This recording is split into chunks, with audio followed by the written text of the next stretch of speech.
por entregarnos todos los datos, la información que se necesita para salir a flote, ¿verdad? Ya se está hablando un cuarto retiro de los fondos de las AFP. Está Felipe Besnier, abogado de defensadeudores.cl. Felipe, ¿estás con nosotros? Así es, ¿cómo estás, Tom Camaro? Hola, bienvenido, Gracias Felipe. por la invitación. Muchas gracias por acompañarnos.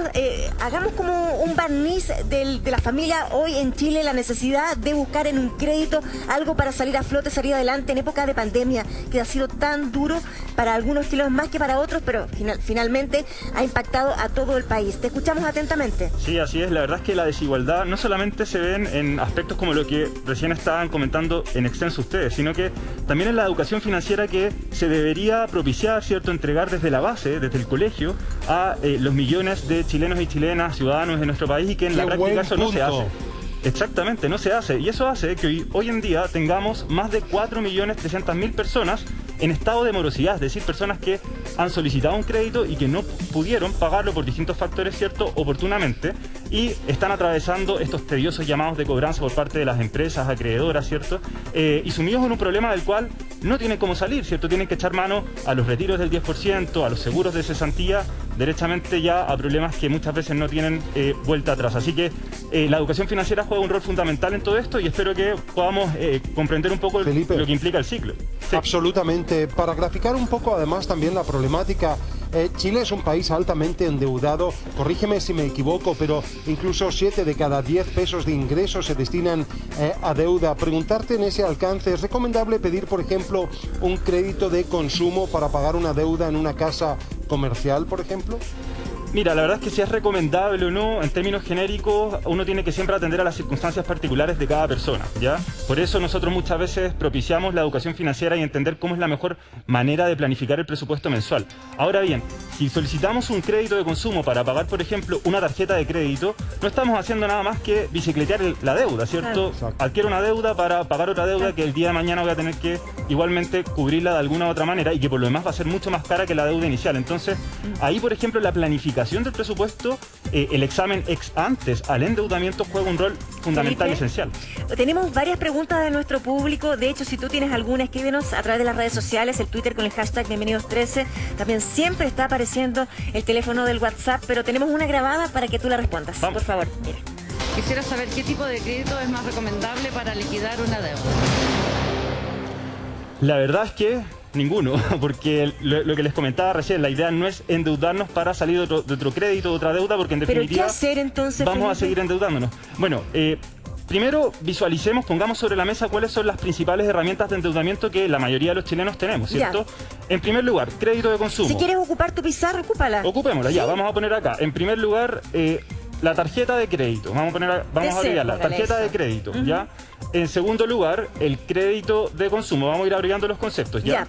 En tercer lugar, tenemos la línea de crédito. Y en cuarto lugar, tenemos el avance en efectivo, el famoso avance en efectivo de la tarjeta de crédito.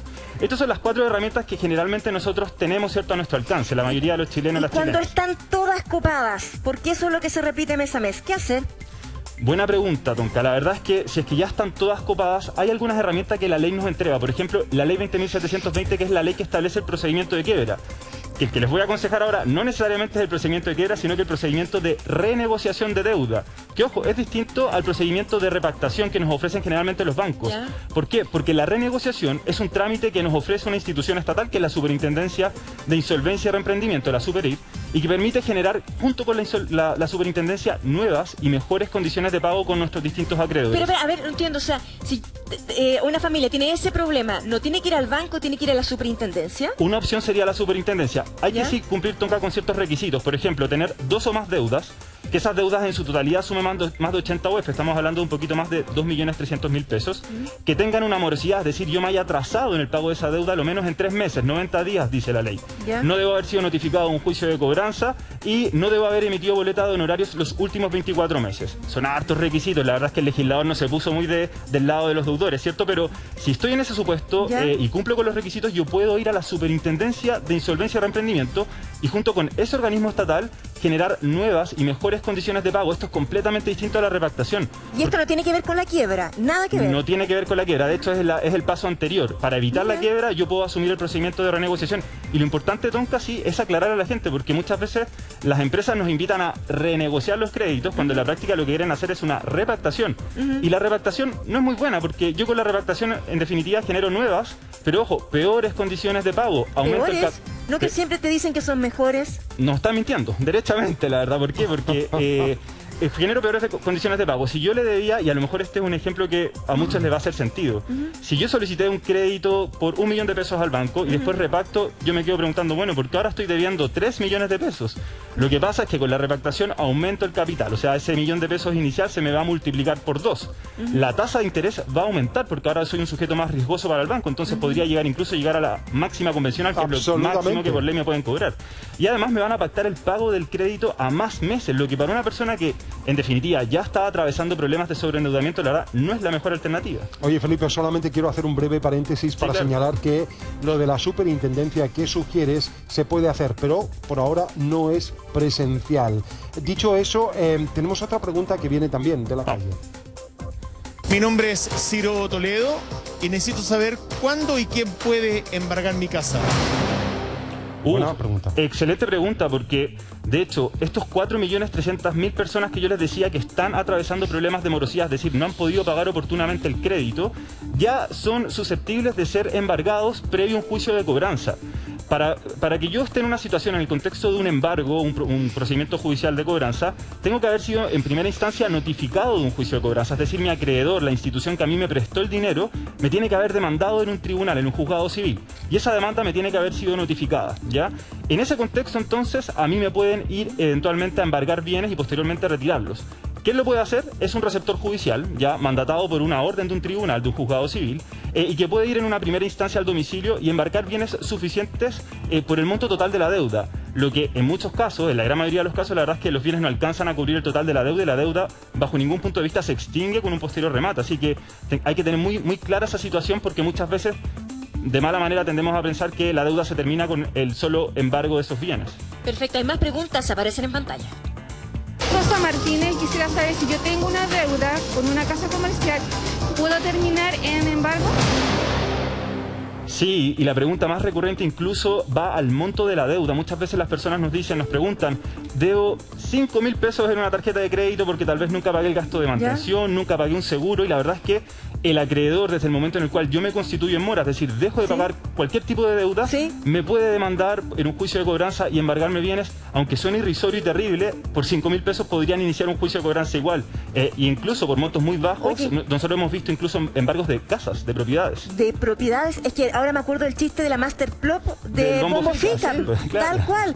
Era lo mismo que estás contando tú, 5.000 pesos por no pago de una comisión mensual, y se transformó en, ¿qué? 3 millones de pesos, ya no me acuerdo cómo era el chiste, pero es así, o sea, por una deuda tan pequeña, lo que uno firma finalmente es un contrato leonino y te pueden quitar hasta tu casa. Así es, de ahí la importancia de la educación financiera. Yo les decía en un comienzo, la verdad es que la educación financiera no se entrega en los colegios, no se entrega en la universidad. Pero hay una cosa, ¿qué pasa? Que cuando si una familia necesita sí o sí ese crédito, va a firmar cualquier documento. ¿Y cómo tú vas a discutir el contrato que te entrega una casa comercial? ¿Con qué ropa? Por decirlo en buen chileno, yo voy a decir, oye, pero este contrato es leonino, yo no lo puedo firmar, cámbialo.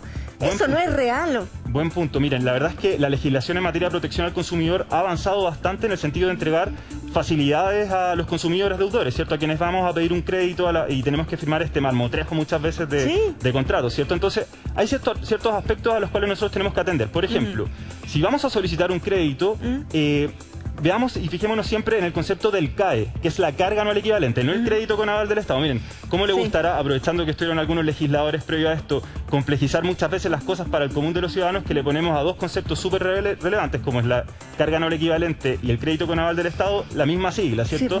Cuando son cosas completamente distintas. Entonces, la carga anual equivalente, que viene asociada siempre a la solicitud de un crédito, es un porcentaje que nos va a reflejar el costo total del crédito si es que lo extendiéramos a 12 meses. Ok. ¿De qué me sirve a mí eso, Tonka? Si yo voy a cotizar, que es la principal recomendación que le entregamos a las personas a la hora de solicitar un crédito, voy a cotizar un crédito, me tengo que fijar qué banco, qué institución financiera me entrega el CAE más bajito, porque el CAE más bajo quiere decir que tiene un costo total extendido a 12 meses más bajo. Así que ahí hay un aspecto que nos echa una mano a la hora de tener que ver todos estos temas contractuales, ¿cierto?, con las instituciones financieras. Oye, este es un tema francamente que suscita mucho interés, es muy universal. Tenemos otra pregunta a continuación. Hola, soy Marcia. Quiero saber qué puede pasar si no pago un crédito que pedían al banco. La verdad es que la situación es bastante compleja, porque sea cual sea el monto de la deuda, ya se los decía yo hace un rato atrás, el banco puede iniciar acciones judiciales de cobranza, lo que va a derivar posteriormente en un eventual embargo de bienes y remate de bienes. Y ojo con esto, muchas veces, claro, nosotros sabemos que va un receptor judicial al domicilio, hace el embargo de los bienes muebles que están al interior de la casa, pero ¿sabían ustedes allá en el estudio Tonka, Amaro, que los receptores judiciales nos pueden embargar la casa donde nosotros vivimos sin saber nosotros que se embargó? Porque el receptor judicial no va al domicilio a embargar la casa como tal. El receptor judicial sale de su oficina, se desvía y se va al conservador de bienes raíces y inscribe el embargo en el registro de propiedades, de embargos, y la casa queda embargada. Y yo como deudor jamás me enteré. ¿Saben cuándo me entero?